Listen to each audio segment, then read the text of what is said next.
1952.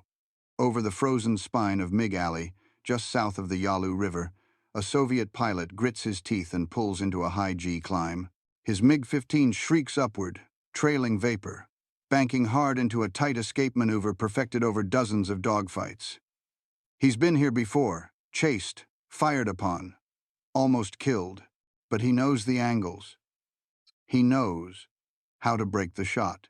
Only this time, it doesn't work. A sudden blur of fire arcs across the sky. Not wild, not scattered precise. 5 .50 caliber rounds slam into his fuselage, one piercing the engine housing just beneath the tail. The jet lurches. The nose drops. Smoke fills the cockpit. There had been no warning, no hesitation. His pursuer had fired not where he was, but where he was going to be. As if he'd known the move before it happened. Back at Suwon Air Base, the American pilot climbs out of his F-86 Sabre, unshaken. He's a 2-3-year-old lieutenant from Iowa. He didn't guess the shot. He didn't feel it in his gut. His gunsight told him exactly when to fire. It's called the A1C Gyro Computing Gunsight. And it has just changed the war. Over the next 6 months, U.S. kill ratios in Korea would climb from barely even to 1-0 to 1. MiG-15 seconds, once feared for their speed and climb, begin falling from the sky faster than command in Moscow can explain. Soviet advisors suspect a new American jet.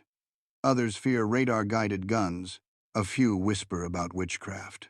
But the truth is far simpler and far more devastating. The Americans weren't aiming with instinct anymore. They were aiming with math. And for Soviet command, the nightmare wasn't just that the F-86 was beating them. It was that it shouldn't have been. This is the story of how a piece of invisible glass, no larger than a compass, broke an empire's faith in air superiority, shattered a kill ratio, and exposed just how far behind the Soviet war machine had fallen in the race for real-time battlefield computation. The Sabres weren't just flying smarter. They were fighting in the future. At the beginning of the Korean War, the Soviet Air Force was confident, dangerously so. When the MiG-15 was unveiled, it was seen not just as a new aircraft, but as a symbol. A swept-wing fighter with blistering speed, a superior climb rate, and devastating 23mm and 37mm cannons. It had all the markers of battlefield dominance. In early tests, it outpaced American F-82s and sent bombers running. When it appeared over Korea, it carved into U.S. B-29 formations with shocking ease. Soviet planners assumed the trend would continue. And why wouldn't it? On paper, the MiG-15 could outclimb and outgun anything the Americans had. Its ceiling was higher. Its turning radius was tighter at high altitudes. And the firepower from its cannons could tear through fighters with a single burst, whereas the American Sabre, with its 6 50-calories machine guns, looked underarmed by comparison. So when early dogfights against the F-86 Sabre produced balanced outcomes, some days going one way, some another, Soviet analysts blamed luck, weather, or pilot inexperience. The belief in Moscow was simple. Time is on our side. As MiG squadrons gain combat experience, the kill ratio will swing. But that's not what happened. Instead, it began to tip the other way. Sharply. By late 1951, kill reports showed Sabres scoring more hits, more often, with fewer losses. U.S. gunnery was getting tighter. Engagements ended faster. MiGs began pulling out of fights earlier. Soviet pilots returned to base reporting accurate fire from impossible positions and sustained lock from Sabres through turns. Still, Soviet command dismissed it. They assumed the issue was pilot discipline, not technology. They assumed the Americans were firing more, not hitting more. They assumed their firepower advantage would correct the trend over time. What they didn't realize, what no one on the Soviet side yet understood, was that the Sabre pilots had stopped guessing. Thanks to a gunsight pulled straight from cutting-edge computation labs in Dayton, Ohio, American airmen were no longer aiming based on instinct, feel, or experience. They were using physics real-time. G-force adjusted lead angle computation that predicted where the MiG would be and placed a crosshair exactly there. The kill ratio didn't shift because American pilots got better. It shifted because their sights did, and the Soviet Union, still locked in a mindset that air combat was won through raw power and perfect positioning, couldn't see it. Not yet. For the Soviet Air Force, air combat doctrine was built around one truth: position wins fights.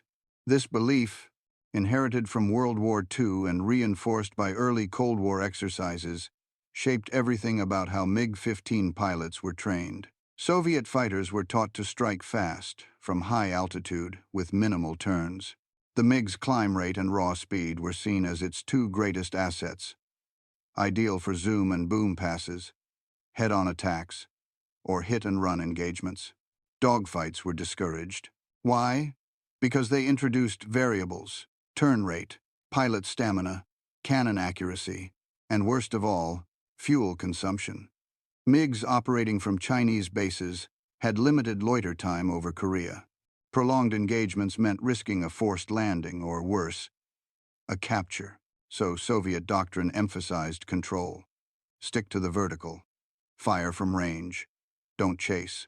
Don't linger. Climb. Attack. Disengage. In theory, it worked.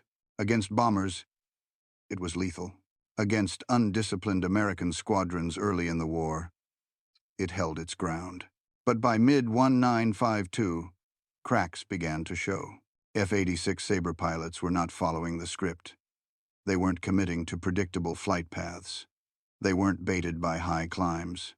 They rolled horizontally, flared altitude, executed reversals, and most alarmingly landed hits even from neutral or disadvantageous positions. MiG pilots, executing textbook escape maneuvers, suddenly found themselves under fire mid-roll or mid-climb. Shots were no longer coming from behind, they were coming from angles that should have been unreachable. This violated everything Soviet doctrine claimed about air superiority. How could a Sabre hit a MiG during a tight diving turn when G-forces distorted vision and angles were shifting by the second?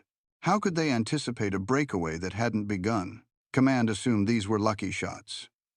Once, twice, maybe 3 times. But as losses mounted and engagements ended faster than MiG pilots could react, the theory began to strain. Thanks for watching. Like, subscribe, I seen. The place a bit ago did 5 comments, my nest. And relivin'. Thanks for watching. The really own the bidded. And then relivin'. The MiG buddy do on, sir. The day on the sense. Instructors at Soviet air academies were caught in a bind. They taught that cannon kills required predictive fire, leading a target visually, compensating for speed, turn, and angle. It was an art, not a science. But the Sabres were hitting with scientific consistency. Soviet flight manuals made no mention of computing gun sights. They had no precedent for technology that calculated angular velocity mid-combat. And even if such a thing existed, Moscow doubted it could be miniaturized and stabilized enough to survive jet dogfights.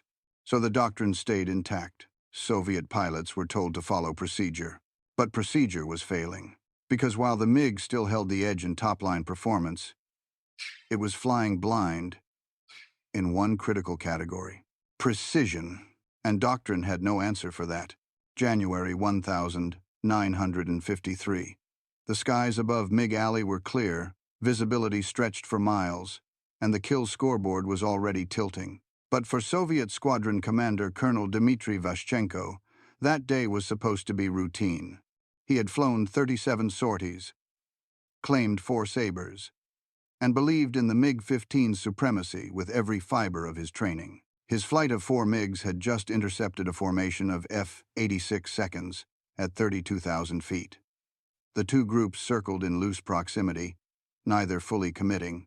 The Americans held formation, seemingly waiting. Vashchenko initiated a high-speed dive, trying to trigger a reaction. He got more than that.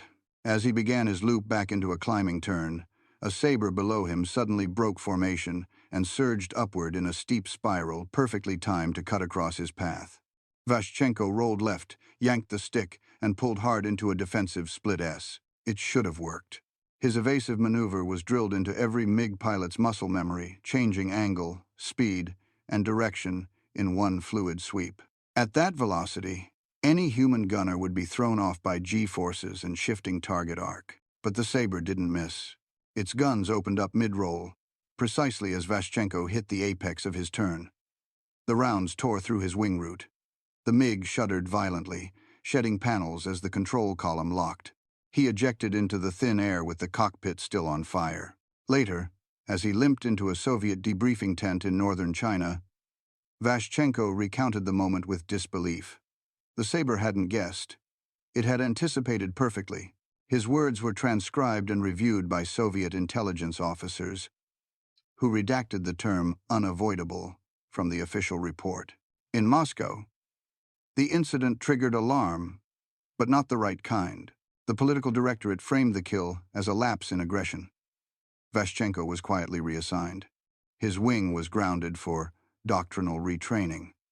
None of them had any idea what they had just encountered.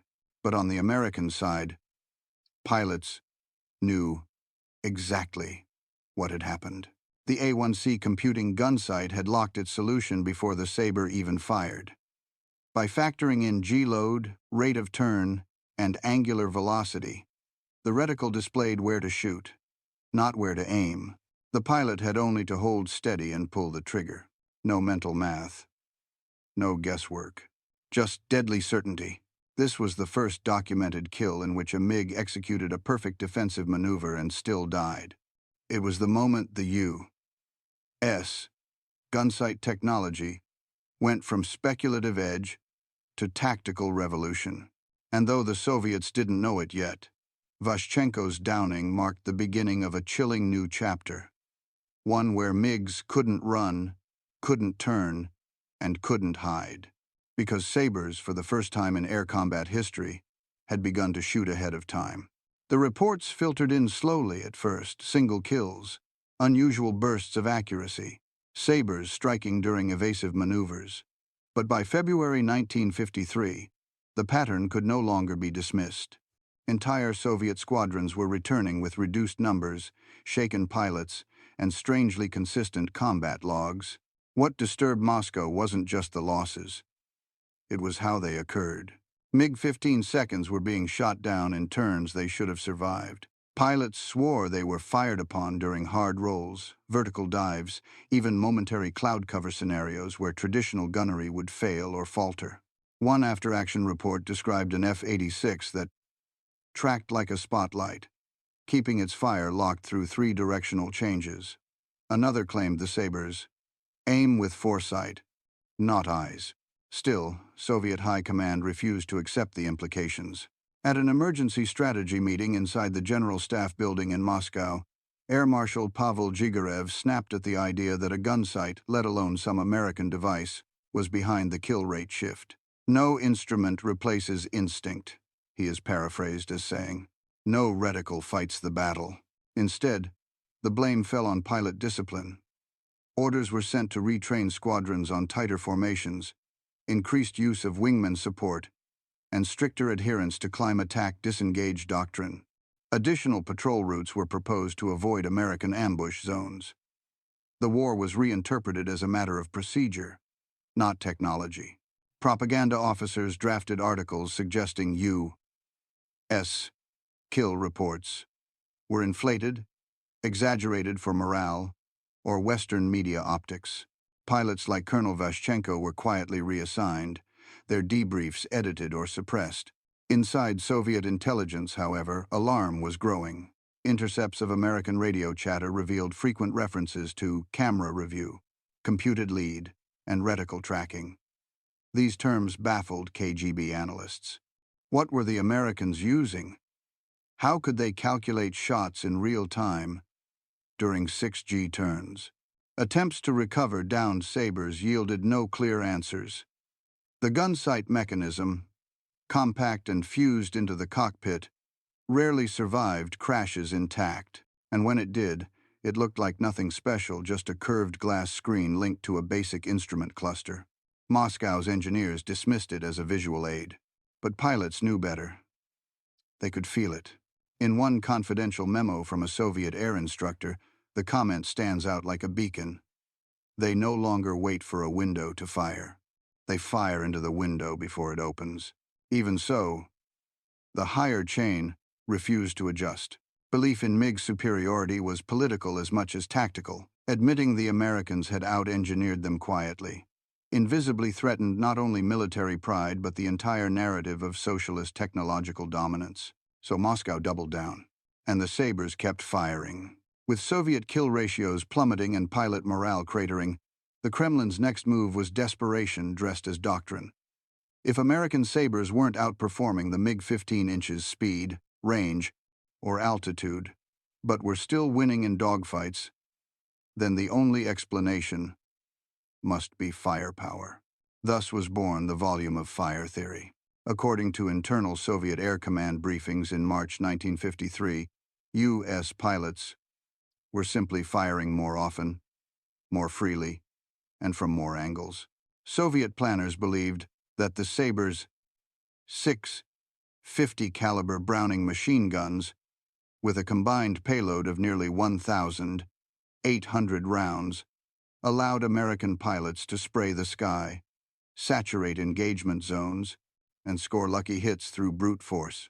The math seemed to support it. A MiG-15, equipped with just 40 rounds of 37 millimeters and 160 rounds of 23 millimeters, ammunition had to make every shot count.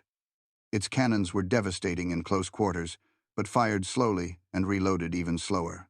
Worse, the recoil made sustained fire difficult to control during high-G maneuvers. A 2-second burst could empty a third of the weapon's capacity. Sabres, on the other hand, could hold the trigger for several seconds without accuracy collapse. This, the theory claimed, gave American pilots an overwhelming tactical edge not through skill, but by sheer saturation. In response, Soviet aviation bureaus rushed to implement hardware fixes. MiG-15 seconds were retrofitted with increased ammunition storage and modified trigger intervals to allow longer bursts. Training manuals encouraged new firing patterns, preemptive sprays at suspected enemy vectors, even if no lock was achieved. A new tactic emerged, the disciplined barrage, where pilots were ordered to fire warning shots into empty sky before closing range, hoping to scare Sabres into a turn. It didn't work.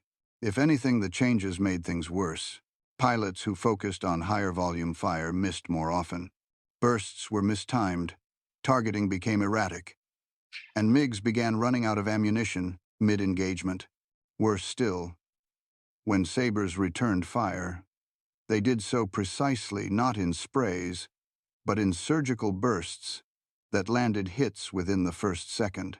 This was when Soviet command began receiving eerie reports, MiGs being shot during turns that should have left them untargetable again. Pilots were being hit with what they described as pre-aimed fire, as if the Sabre pilot had solved the geometry before the fight even began. The volume of fire theory couldn't explain this.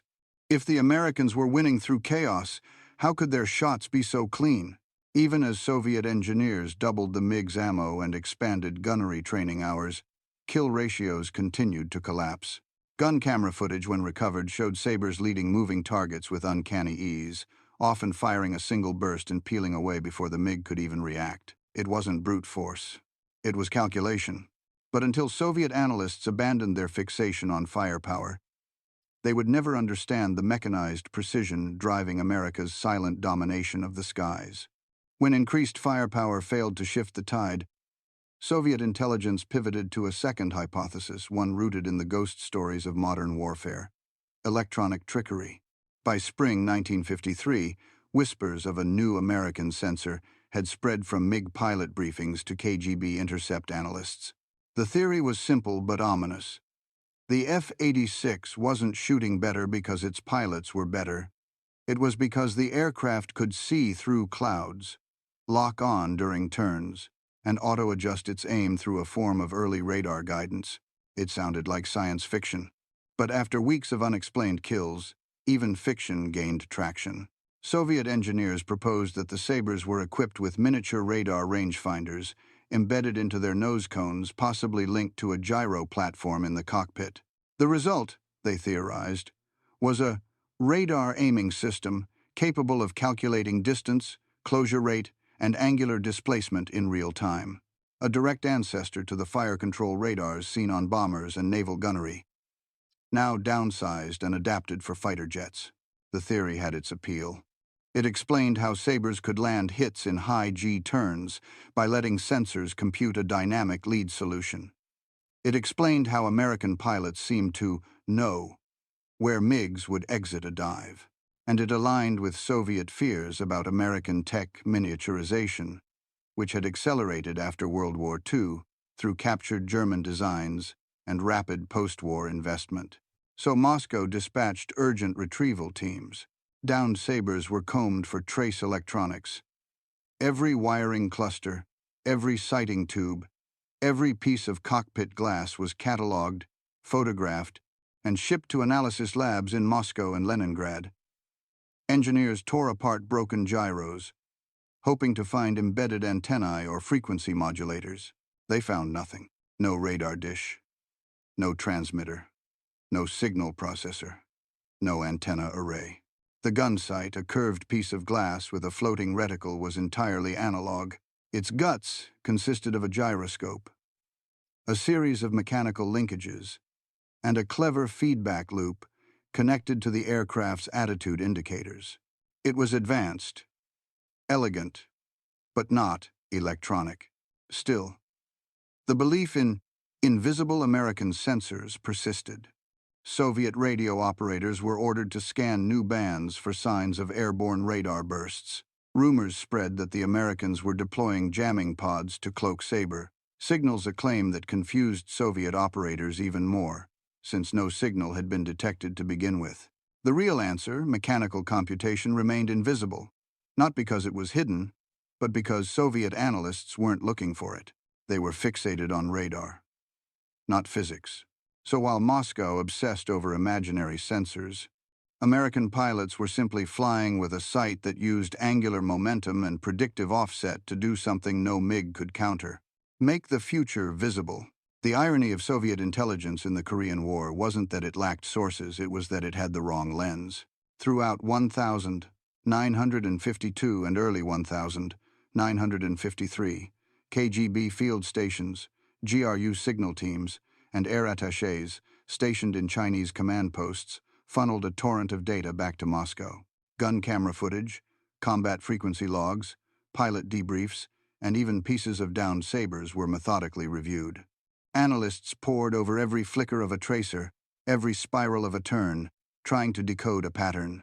But the pattern was already in the open, just not in the frequency range they were listening to. The breakthrough had come not from electronics, but from mechanical mathematics. The A1C computing Gunsight. It was a simple idea with devastating implications.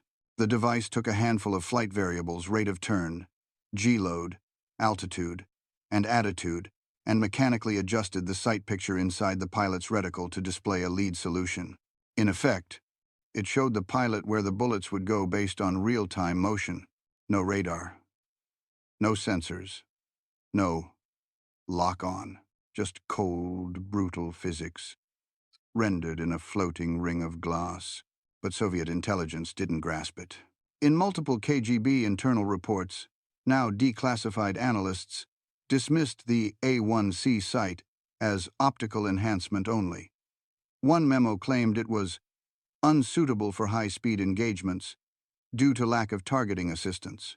Another stated, wrongly, that the Sabre lacked any angular computation equipment. Meanwhile, U.S. pilots were drilling daily with the Gunsight in training squadrons back home. In Dayton, Ohio, at Wright-Patterson Air Force Base, American instructors recorded thousands of hours of gunnery footage from real and simulated dogfights. Pilots reviewed their mistakes frame by frame. They learned how a split second of lead could mean life or death. The result was a new breed of airman, not a sharpshooter by instinct, but by correction. And the A1C was central to that process. Every pilot knew exactly where to aim, even in the chaos of a 6G barrel roll. They didn't hope. They didn't estimate. They trusted the sight. Soviet instructors, by contrast, still taught gunnery by feel. Lead calculation was taught with chalk on blackboards, practiced with scaled models, and left to instinct in the air. A skilled MiG pilot might guess the right solution once every few turns. An average Sabre pilot never had to guess at all. This wasn't just a gap in equipment. It was a gap in doctrine, training, and cognitive warfare. And it was invisible to Moscow, because they never thought to look there. To them, air combat was still the domain of speed, altitude, and cannon weight. They didn't understand that America had added a fourth pillar, information. And while the KGB was trying to catch electronic ghosts, the U.S. Air Force had already solved the next war with glass, gears, and a gunsight that could predict the future faster than any man could think. By the summer of 1953, the MiG-15 was still one of the fastest, highest-climbing fighters in the world. On paper, it should have owned the skies. Yet in the killing zone known as MiG Alley, it was being outflown, outgunned, and outthought by a jet that, in every traditional metric, looked inferior. The F-86 Sabre was that jet, and its deadliest weapon wasn't mounted under its wings. It was bolted to the dash. The A-1C computing gunsight wasn't flashy. To an untrained eye, it looked like a small, curved piece of glass with a moving reticle. But what it did inside the cockpit changed everything. Here's how it worked.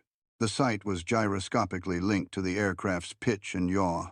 When a pilot maneuvered, the gunsight used a spinning gyroscope to calculate angular velocity and projected a lead point onto the glass, showing the pilot where to fire to intersect a moving target. It factored in bullet travel time, target speed, and turn rate, all in real time. This wasn't aim assist. It wasn't radar. It was analog computation under brutal G-loads, with no delay and no software. And it worked. When paired with the 50 calories Brownings, it allowed pilots to open fire for a fraction of a second and still score hits. U.S. pilots trained to use it instinctively, not as a gimmick, but as a precision tool. Every shot was recorded, every miss studied. Pilots watched hundreds of gun camera reels between missions, learning not just from their own mistakes, but from everyone else's. This was the true American system. Computation, plus training, plus feedback loop. And it wasn't just tactical. It was doctrinal. American instructors no longer trained pilots to feel the angle of attack. They trained them to read velocity vectors, to understand the angular offset in high-speed combat, to shoot based not on gut, but on geometry. Simulators and gunnery films became the new textbooks. Data became the new instinct. This wasn't just better gunnery. It was the first generation of feedback warfare. Soviet pilots entered combat with rules. American pilots entered with models. Models they updated after every sortie. That's why by the end of the war, Sabres weren't just winning, they were evolving mid-conflict. The numbers proved it. In the first year of the war, U.S. kill ratios were roughly even. By the last 6 months, they had climbed to 1-0 to 1-inch favor of the Sabres. Not because the MiG got worse, but because the Sabres got smarter, shot faster, and trained harder with data their opponents didn't even think to gather. Moscow never understood the system because they never saw it. They thought the Americans had a better plane, or a secret radar, or lucky pilots. What they actually had was better math. And that math, hidden inside a curved piece of glass, turned one of the Cold War's most humiliating air campaigns into a quiet revolution in real-time warfare. By the final months of the Korean War, MiG Alley had become a graveyard of Soviet assumptions. At first, the battlefield was contested. Pilots on both sides scored victories. But by late 1952 into 1953, the trend turned brutal and unmistakable. Sabres weren't just surviving encounters. They were dominating them. Entire MiG squadrons began aborting missions when outnumbered. Some patrols were grounded altogether for restructuring, a euphemism Moscow used to avoid admitting defeat. But the most humiliating moment came in a dogfight over the Chongchon River Basin, an engagement that would later be studied at the U.S. Air Force Academy as a masterclass in modern air combat. 6 F-86 Sabres versus 8 MiG-15 seconds. The MiGs had altitude and the sun, classic tactical advantage. As they dove, their lead pilot ordered a pincer maneuver textbook Soviet air doctrine. The Sabres responded by breaking formation and vanishing into cloud cover. Standard tactic, nothing unusual. But what happened next would shake Soviet confidence for years. As the MiGs regrouped in formation, confident they'd scattered the Americans, two Sabres re-emerged not from behind, but from above, looping in a high-G dive with guns blazing. One MiG exploded instantly. The rest scattered into evasive turns only to find themselves under sustained, accurate fire. Two more fell in under a minute. What stunned the survivors wasn't the Sabres' aggression. It was the timing of the shots' split-second bursts during maneuvers where no kill should have been possible. Every Soviet evasion, every twist, was countered by preemptive fire that seemed to predict rather than react. Only 3 MiGs escaped. U.S. gun camera footage showed something chilling. Sabre pilots were opening fire before the MiGs had even completed their turns, placing rounds exactly where the MiGs would appear a second later. Back at the Chinese border, surviving Soviet and Chinese pilots debriefed in disbelief. One uttered a phrase later cited in a KGB internal memo. "They don't fight us. They calculate us." The aftermath was catastrophic, not in numbers, but in reputation. Soviet command could no longer deny that something had changed. The MiG-15, once the pride of Soviet aerospace engineering, had been reduced to a reactive platform, always trailing, always retreating, never dictating the fight. Even worse, American pilots had begun to bait MiGs into turning contests, knowing their computing gun sights could solve shot geometry faster than any human reflex could evade. What had been a battle of instincts had become a battle of prediction, and only one side had the tools. This was more than humiliation. It was a doctrinal implosion. Everything the Soviet Air Force had trained for, positioning, climb angles, cannon weight, had been outflanked by a curved piece of predictive glass and a training system that made every sortie a learning opportunity. And because the defeat wasn't loud, wasn't public, and didn't involve flags being lowered, it was more corrosive. Soviet pilots returned home in silence. Their combat footage was buried, their kills downplayed, their losses rewritten. But in private, the conclusion was clear. In the skies above Korea, the MiG-15 had been outflown not by pilots but by trajectory math and a gunsight their doctrine didn't even believe could exist. The true defeat of the MiG-15 wasn't in the number of planes lost.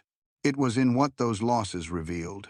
For the Soviet Union, the Korean War had been a proving ground, an arena where their latest hardware, doctrine, and pilot training could go toe-to-toe with the West. The MiG-15 had been the centerpiece, the showcase of socialist engineering, with performance numbers meant to intimidate and impress. But in the end, what unraveled wasn't just a jet, but a philosophy. Soviet air doctrine had long prioritized macro strength, speed, climb rate, cannon power, and the simplicity of mass production.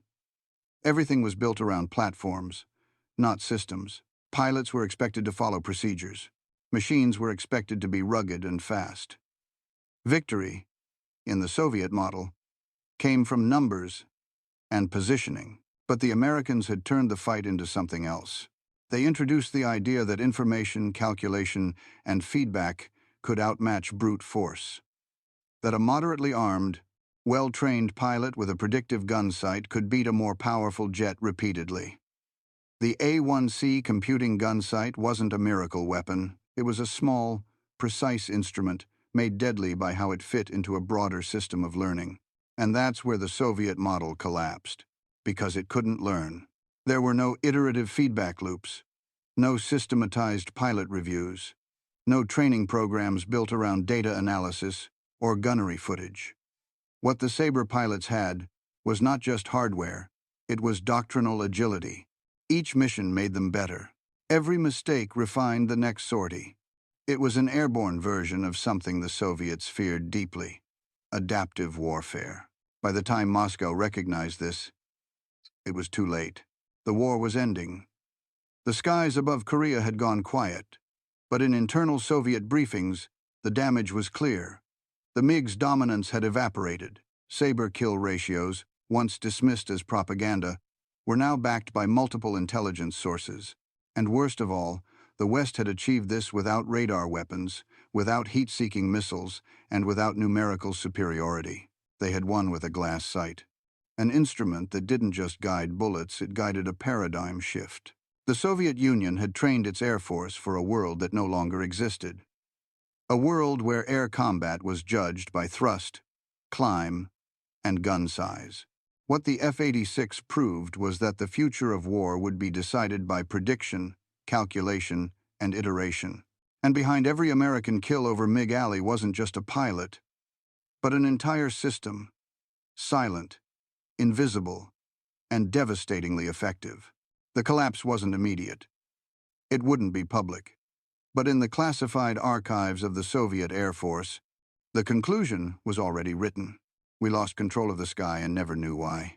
Decades later, in a glass display case at the National Museum of the U.S. Air Force in Dayton, Ohio, rests a small, unremarkable object, a piece of curved glass mounted on a frame of brushed metal. It's not large. There are no blinking lights, no electronics, just a reticle, suspended in space, designed to float and shift. It is the A1C computing Gunsight. To the casual visitor, it might seem outdated, quaint even. But for the few surviving MiG pilots of the Korean War, that Gunsight still casts a shadow. In declassified Soviet memoirs and post-war interviews, references to the Sabre's impossible accuracy continue to surface. Some pilots blamed luck, others whispered of hidden radar. But the truth was simpler and more haunting. It wasn't luck. It wasn't sensors. It was precision, achieved before the digital age.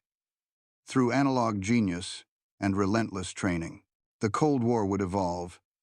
Jets would get faster, missiles smarter, and space would become the next battlefield.